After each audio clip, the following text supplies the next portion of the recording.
Hello students, आज हम लोग ग्लास स्लैब से रिफ्रैक्शन कैसे होता है उसे हम लोग पढ़ेंगे।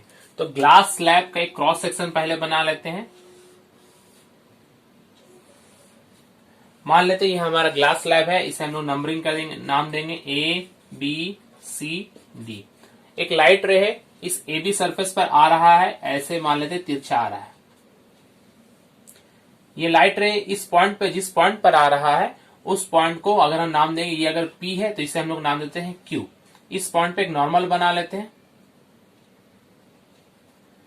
अब इस पॉइंट पर नॉर्मल है तो ये क्या होगा, एयर से कहां आ रहा है, ग्लास में आ रहा है।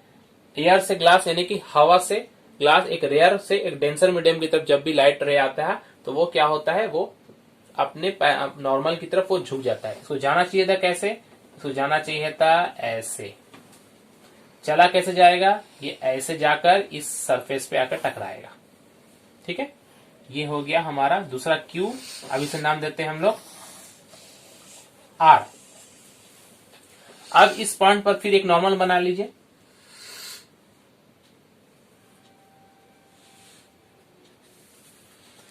अब यहां डेंसर मीडियम से वापस रेयर मीडियम की तरफ जा रहा है तो ये जाना चाहिए था इस डायरेक्शन में, ये चला जाएगा और थोड़ा मुड़कर ऐसे।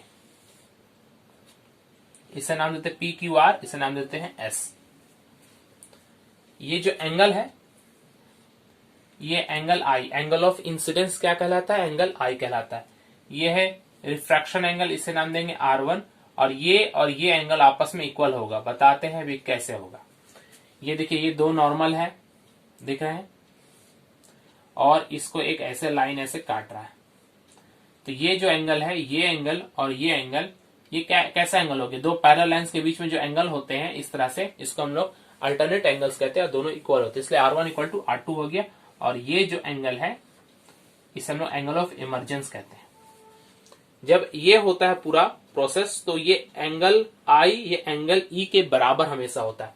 आई इक्वल टू क्या होगा, ई। तो आई इक्वल टू जब ई हो गया तो ये जो किरण है, ये पी क्यू, अगर इसे पीछे की तरफ बढ़ाएं और आगे फॉरवर्ड की तरफ बढ़ाएं तो पी क्यू, इसे नाम दे देते हैं एम। तो ये जो पी क्यू एम और ये आर एस, मतलब इंसिडेंट रे और इमरजेंट रे, इसे क्या कहेंगे, इमरजेंट रे कहेंगे, निर्गत किरणें, ये दोनों एक दूसरे के पैरेलल होती है, क्योंकि आई इक्वल टू, इसलिए ये क्या है यहाँ पर पैरेलल है। ये बहुत इंपॉर्टेंट, याद के इसको रखेंगे। एक ग्लास स्लैब से होकर जब लाइट बाहर की तरफ निकलती है तो आने वाली किरणें और जो बाहर जाने वाली किरणें हैं, ये दोनों आपस में समानांतर यानी कि पैरेलल हो जाती है। और पैरेलल होने के साथ ही साथ इनमें बीच में एक डिस्प्लेसमेंट आ जाता है। देखिए, जा रहा था इस डायरेक्शन में पहले, मगर फाइनली क्या इसका डायरेक्शन हो गया ये। तो दोनों एक दूसरे के पैरेलल तो है, लेकिन बीच में एक डिस्टेंस हो गया। इस डिस्टेंस को ही हम लोग कहते हैं लैटरल डिस्प्लेसमेंट या लैटरल शिफ्ट कहेंगे इसे, लैटरल डिस्प्लेसमेंट या लैटरल शिफ्ट। तो लैटरल शिफ्ट यहाँ पर क्या है, ये बीच का जो डिफरेंस हो रहा है इसे हम लोग लैटरल शिफ्ट कह रहे हैं। ये लैटरल शिफ्ट किन किन बातों पर डिपेंड करता है, ये इसके थिकनेस पर डिपेंड करता है। ये जितना ज्यादा थिकनेस होगा, लैटरल शिफ्ट भी क्या होगा, उतना अधिक होगा। तो सबसे पहला चीज है वो थिकनेस पर डिपेंड करेगा। और किस चीज पर डिपेंड करेगा, ये एंगल ऑफ इंसिडेंस पर डिपेंड। जितना ज्यादा आप एंगल, ये जितना ज्यादा झुकाएंगे उतना ज्यादा एंगल ऑफ इंसिडेंस होगा, ये उतना ज्यादा दूर जाएगा इससे। तो एंगल ऑफ इंसिडेंस पर भी डिपेंड करता है। पूछा जाता है एग्जाम में, लैटरल शिफ्ट किन किन बातों पर डिपेंड करता है। तो पहला बात, इस ग्लास स्लैब के थिकनेस पर, थिकनेस जितना ज्यादा बढ़ाएंगे लैटरल शिफ्ट उतना बढ़ेगा। एंगल ऑफ इंसिडेंस को बढ़ाएंगे तो लैटरल शिफ्ट बढ़ेगा। और तीसरा पॉइंट, इसके रिफ्रैक्टिव इंडेक्स पर भी डिपेंड करता है। रिफ्रैक्टिव इंडेक्स जितना बढ़ेगा, लैटरल शिफ्ट भी क्या होगा, उतना ज्यादा बढ़ेगा। जितना ये बढ़ने पर रिफ्रैक्टिव इंडेक्स मतलब बेंडिंग ज्यादा होगा, ये बेंडिंग ज्यादा होगा तो ये पहले यहां पर आ जाएगा, ये लाइट ऐसे आएगा। बेंडिंग उतना ज्यादा होगा, बेंडिंग ज्यादा होने से क्या होगा, लैटरल शिफ्ट भी ज्यादा होगा। तो लैटरल शिफ्ट जो है वो भी इंक्रीज करेगा, lateral shift increases. Fourth point, lambda पर डिपेंड करता है, वेवलेंथ पर। वेवलेंथ ज्यादा होने पर, वेवलेंथ अगर ज्यादा होता है तो रिफ्रैक्टिव इंडेक्स क्या होता है, कम होता है। और रिफ्रैक्टिव इंडेक्स कम होने पर लैटरल शिफ्ट क्या हो जाएगा, कम हो जाएगा। अगर हम वायलेट लाइट के लिए देखें तो वायलेट लाइट का जो वेवलेंथ होता है वो बहुत ही कम होता है, सबसे कम होता है वायलेट लाइट का। तो वायलेट लाइट के लिए जो ये एन है वो बहुत ज्यादा होगा और लैटरल शिफ्ट भी ज्यादा होगा। और रेड के लिए वेवलेंथ ज्यादा होने पर क्या होगा, एन कम हो जाएगा, एन कम होने से लेटरल शिफ्ट क्या होगा, वो भी कम हो जाएगा। तो आपका अगर क्वेश्चन आता है कि वायलेट और रेड इन दोनों में किसका लेटरल शिफ्ट ज्यादा होगा, तो वायलेट का लेटरल शिफ्ट ज्यादा होगा और रेड का क्या होगा, कम होगा। Okay. Glass prism, glass prism क्या है, ग्लास प्रिज्म असल में एक कांच का ऐसा सरफेस होता है,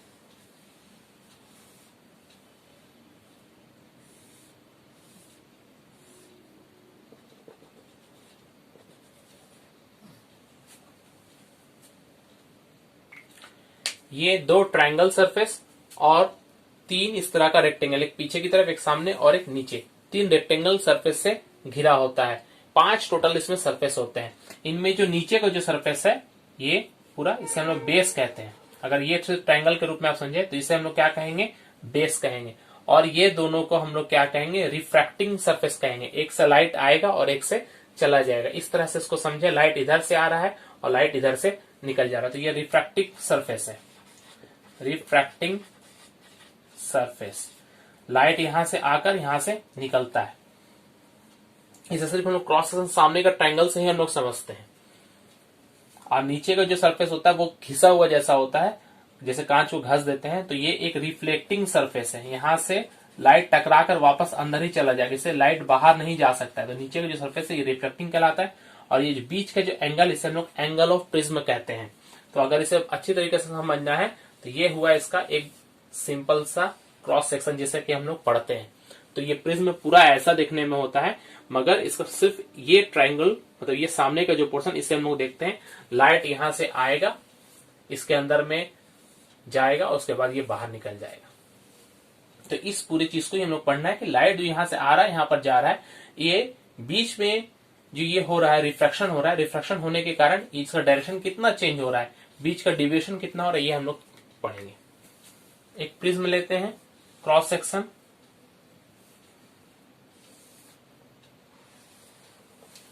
ये मान लेते हैं एक प्रिज्म है। जनरली प्रिज्म का जो क्रॉस सेक्शन होता है वो इक्विलेटरल ट्रायंगल होता है, मतलब सब 60 डिग्री होता है, या एंगल कुछ भी हो सकता है। तो हम इसे ए बी सी कह रहे हैं।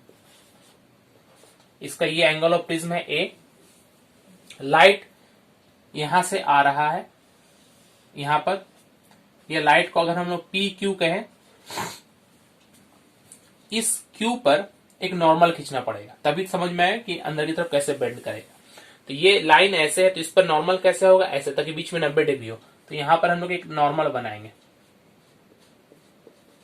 ये नॉर्मल है। इस नॉर्मल को आप लोग कुछ भी नाम देंगे, बाद में देखा जाएगा। ये अगर प्रिज्म नहीं होता तो ये लाइट पी क्यू जो है ये सीधा ऐसे निकल जाता, पी क्यू, इसे नाम देते हैं अगर हम लोग पी डैश। मगर इस प्रिज्म के रहने के वजह से, चूंकि ये रेयरर से डेंसर मीडियम जा रहा है, तो ये क्या होगा, नॉर्मल की तरफ झुक जाएगा। तो नॉर्मल इसका इधर है तो जाना चाहिए था ऐसे, मगर थोड़ा झुक जाएगा इस तरफ, तो ये ऐसे हो चला जाएगा। तो इसे नाम देते हैं यहां पर, फॉर एग्जांपल ये आर है हमारा, ये आर है। अभी इस पॉइंट पर हमें एक नॉर्मल बनाना पड़ेगा, तो इस पॉइंट पे एक नॉर्मल बनाइए, ये कुछ ऐसा होगा।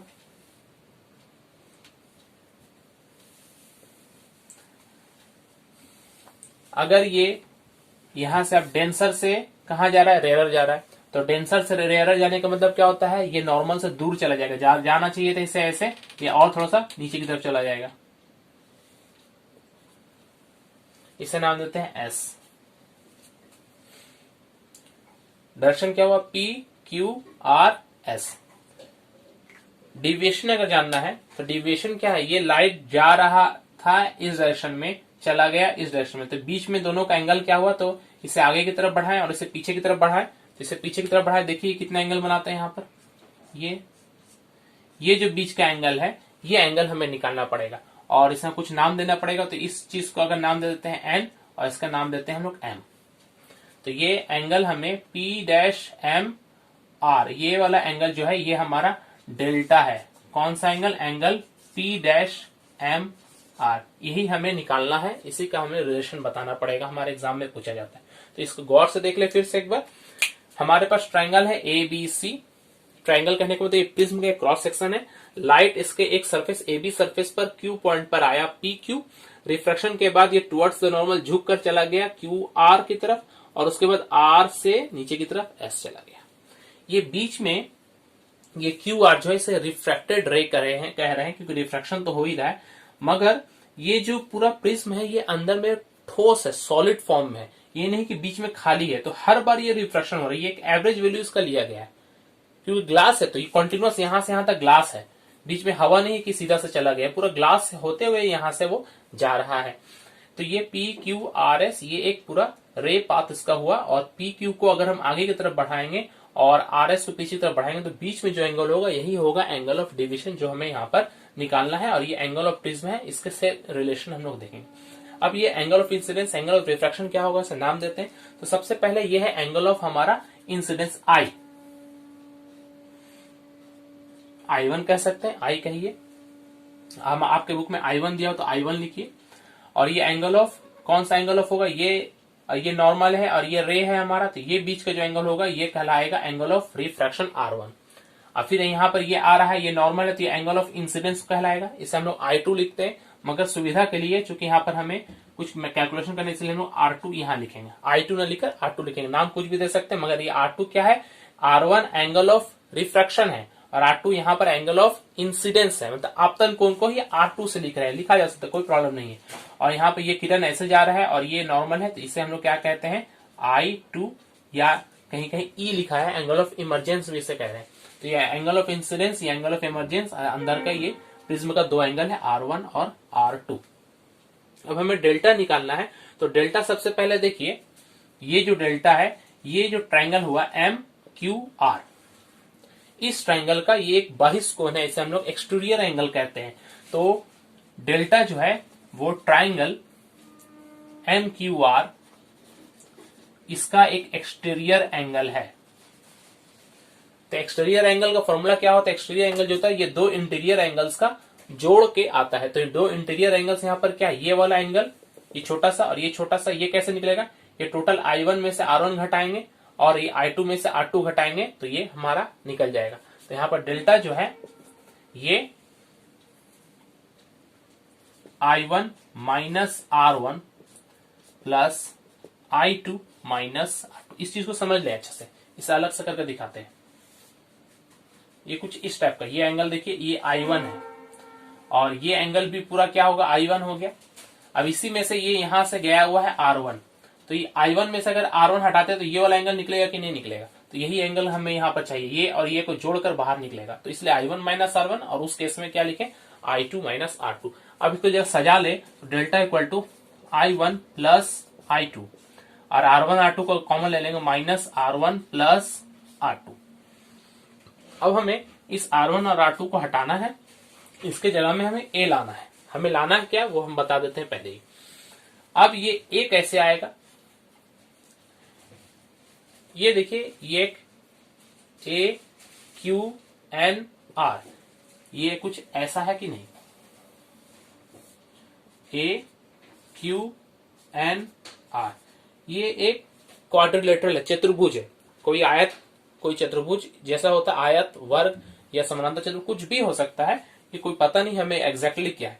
मगर इस AQNR में एक चीज है कि ज्योमेट्री में जितना भी चार भुजा से घिरा हुआ जो क्षेत्र होता है, चार भुजा से घिरा होता है, हमेशा वो टोटल एंगल उसका क्या होता है 360 डिग्री होता है, मतलब इन चारों को जोड़ेंगे तो 360 ही आएगा।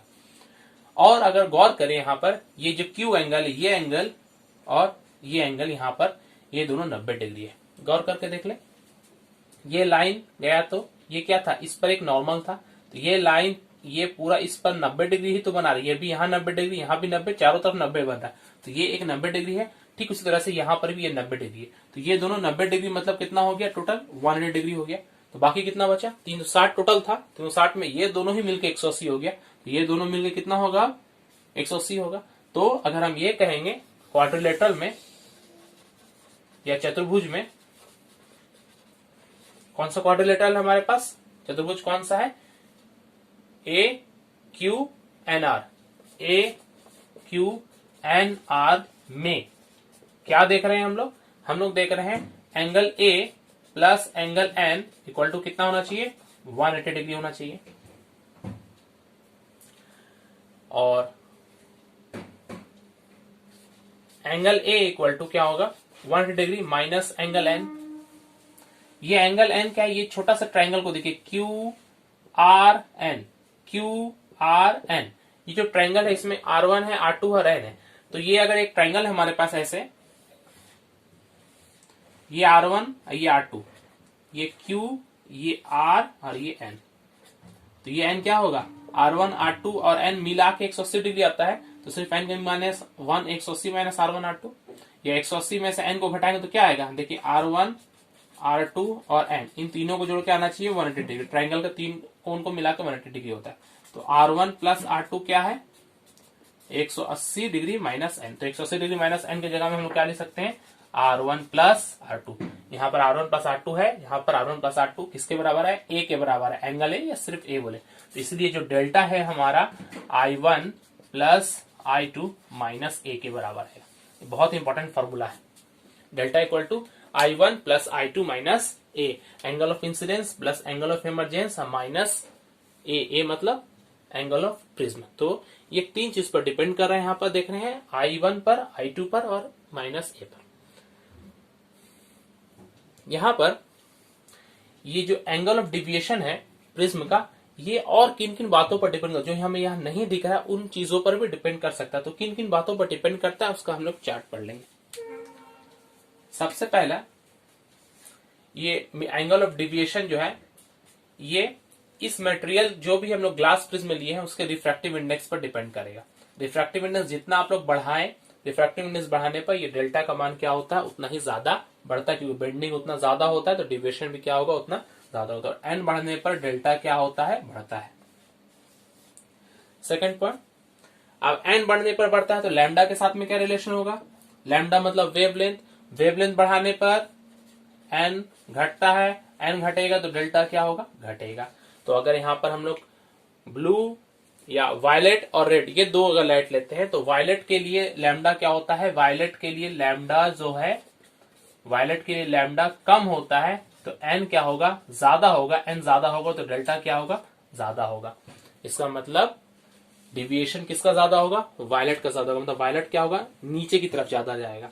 ये जितना ज्यादा, ये वाला जो है लाइन, ये जितना ज्यादा जाएगा नीचे की तरफ उतना ज्यादा डिविएशन होगा। तो इसलिए अगर हम लोग यहाँ पर वायलेट लाइट देते हैं तो वो अंदर में जाकर टूट जाता है। रेड और वायलेट, सॉरी, अगर हम लोग व्हाइट लाइट देते हैं तो व्हाइट लाइट जो है ये अंदर में जाकर 7 रंगों में टूटेगा। सबसे नीचे कौन रहेगा, वायलेट रहेगा, और सबसे ऊपर कौन रहेगा, रेड रहेगा। क्योंकि रेड का जो वेवलेंथ वो सबसे ज्यादा होता है, और वेवलेंथ ज्यादा होने पर एन क्या होगा, बहुत कम हो जाएगा। और एन कम होने पर लैम्डा क्या हो जाएगा, वो सबसे कम हो जाएगा। मतलब डिविएशन सबसे क्या होगा, कम होगा। एन कम होने पर डिविएशन भी क्या होता है, कम होता है। Third point, angle of prism, ये जो ए पर डिपेंड करता है। कैसे, अगर फर्स्ट हैंड में आप लोग देखेंगे तो एंगल ऑफ प्रिज्म माइनस में है तो ये बढ़ने पर ये घट रहा है, लेकिन ऐसा नहीं है। ए जैसे जैसे बढ़ेगा, ये एंगल ऑफ डिविएशन अगर हम लोग बढ़ाएंगे, देखिए एंगल ऑफ डिविएशन बढ़ाने का मतलब ये फ्लैट ऐसे होते जा रहा है। ये बीच का जो एंगल है, ये दोनों का ये एंगल है, इसे हम लोग बढ़ा रहे हैं। तो इसे हम लोग बढ़ा रहे हैं तो ये वाला भी जो क्या है, एंगल ऑफ इंसिडेंस भी बढ़ता है, और ये जो बढ़ेगा तो ये भी बढ़ेगा। तो ये बढ़ाने पर ये दोनों ज्यादा बढ़ जाता है, तो इसीलिए ये क्या होगा, डेल्टा भी क्या होगा, बढ़ जाएगा। तो एंगल ऑफ प्रिज्म बढ़ाएंगे तो डेल्टा क्या होगा, बढ़ेगा, डायरेक्टली प्रोपोर्शनल। फोर्थ पॉइंट बहुत इंपॉर्टेंट है, एंगल ऑफ इंसिडेंस पर, I1 पर। एंगल ऑफ इंसिडेंस के साथ में इसका एक रिलेशन है जो कि आप लोगों के सिलेबस में अभी नहीं है, मगर याद रखेंगे कि एंगल ऑफ इंसिडेंस के साथ में अगर हम लोग एंगल ऑफ इंसिडेंस बढ़ाते हैं तो पहला डिविएशन जो है ये थोड़ा कम होता है। कम होते होते एक मिनिमम वैल्यू मिलता है और उसके बाद फिर ये बढ़ने लगता है। मतलब ये ग्राफ जो है ये कुछ ऐसा होता है, ऊपर में अगर डेल्टा है और नीचे में अगर आई है तो ये ग्राफ कुछ ऐसे जाकर ऐसे चला जाएगा। तो ये सबसे आई के खास वैल्यू के लिए मिनिमम डिविएशन होता है, जो कि हम लोग हमेशा पढ़ते हैं। तो ये मिनिमम डिविएशन जब होगा, आई का वैल्यू फॉर एग्जाम्पल 40 डिग्री के लिए किसी के लिए मिनिमम डिविएशन होता है, 40 डिग्री से कम करें या 40 डिग्री से ज्यादा करें, हर केस में डेल्टा क्या होगा, बढ़ेगा। सिर्फ एक खास वैल्यू के लिए वो मिनिमम होता है, और उस मिनिमम में ये angle of incidence angle of emergence के बराबर होता है। I1 इक्वल टू क्या होता है, I2 होता है, और R1 इक्वल टू क्या होता है, R2 होता है। ये दोनों इंपॉर्टेंट हो जाता है। और R1 इक्वल टू R2 हो गया मतलब क्या हो गया, A/2 2, क्योंकि a के बराबर था ना, a/2 हो गया। तो ये मिनिमम डिविएशन हमें एग्जाम में उतना इंपॉर्टेंट अभी नहीं है 10 के लिए, मगर इतना याद रखेंगे कि 4 फैक्टर्स पर डिपेंड करता है। सबसे पहला फैक्टर क्या है, ये जिस मटेरियल, जिस प्रिज्म से हम लाइट को गुजार रहे हैं उस प्रिज्म के रिफ्रैक्टिव इंडेक्स पर डिपेंड करेगा। वो प्रिज्म अगर एक ऐसे मटेरियल से बना है जिसका रिफ्रैक्टिव इंडेक्स बहुत ज्यादा है, अब ये प्रिज्म ग्लास से भी हो सकता है, प्लास्टिक का भी हो सकता है, पानी का एक बूंद भी, वो भी एक प्रिज्म का काम कर सकता है। तो अलग अलग मटेरियल के लिए अलग अलग रिफ्रैक्टिव इंडेक्स, जिस मटेरियल का रिफ्रैक्टिव इंडेक्स ज्यादा होगा उसमें क्या होगा, अब डिविएशन ज्यादा देखेंगे, किरणें हैं जो ज्यादा मुड़ेंगी, और हमेशा ये बेस की तरफ, नीचे की तरफ मुड़ती है, कभी ऊपर की तरफ नहीं जाती है। 2 नंबर, वेवलेंथ के साथ कैसे वेरी करता है। किसी लाइट का वेवलेंथ ज्यादा है तो उसका रिफ्रैक्टिव इंडेक्स कम होगा, और जिसका रिफ्रैक्टिव इंडेक्स कम होगा तो डेल्टा भी क्या हो जाएगा, यानी कि डिविएशन भी क्या हो जाएगा, कम हो जाएगा। तो वायलेट के लिए अगर हम लोग देखते हैं और रेड के लिए देखते हैं, तो रेड का वेवलेंथ ज्यादा होता है, तो वेवलेंथ ज्यादा होने से लैम्डा क्या हो जाएगा, उसका कम हो जाएगा, बहुत कम डिविएट करता है, मतलब रेड हमेशा ऊपर रहता है और पर्पल हमेशा या वायलेट हमेशा नीचे रहेगा। एंगल ऑफ प्रिज्म पर फर्स्ट हैंड में देखेंगे तो एंगल ऑफ प्रिज्म -a है, तो घटना चाहिए था लेकिन घटता नहीं है, क्योंकि a बढ़ाने पर ये दोनों बढ़ जाता है, इसलिए डेल्टा भी क्या होता है, बढ़ जाता है। और एंगल ऑफ इंसिडेंस पर क्या होता है, एक खास वैल्यू है एंगल ऑफ इंसिडेंस, एक सिर्फ वैल्यू के लिए वो मिनिमम होता है, और मिनिमम डिविएशन जिसे कहते हैं, उस केस में I1 इक्वल टू I2, मतलब ये दोनों आपस में इक्वल हो जाएंगे, और R1 इक्वल टू क्या होता है, यहाँ पर R2 हो जाता है, मतलब अंदर का भी एंगल इक्वल हो जाएगा।